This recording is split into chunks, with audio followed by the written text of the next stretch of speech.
Sors le cake. Nous sommes dans la cuisine de Natalia, l'une des bénévoles du collectif des amoureux de la vie. Ils sont plus d'une vingtaine, entre Montpellier et Sète, à distribuer des repas au sans domicile fixe. Aujourd'hui, pas de soupe, mais un plat plus consistant et plus adapté à la vague de froid. Alors d'habitude on fait de la soupe, mais là on a fait des pâtes cette semaine parce qu'il fait très très froid. Ça va permettre de leur tenir au corps. Natalia et son ami Anouk se sont engagés après avoir vu un reportage sur Patrice.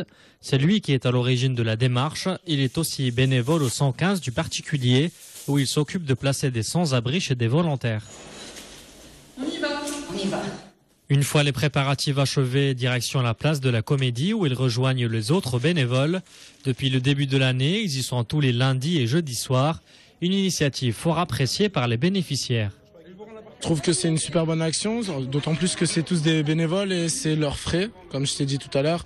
C'est à leur compte, je veux dire, ils demandent rien à personne et ils n'ont pas de titre associatif, ils font ça juste pour se rendre utile.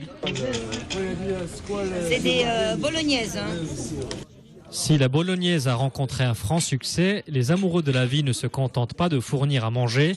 Ils sont là aussi pour tendre l'oreille et pourvoir aux besoins élémentaires, chaussettes, gants et kits de toilette, toujours sur leur propre denier.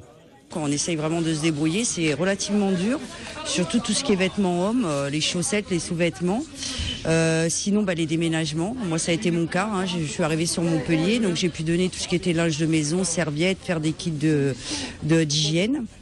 Le collectif est à la recherche de bénévoles pour être présent plus souvent en semaine et tous les dons sont évidemment le bienvenu. Pour cela, vous pouvez passer par leur page Facebook.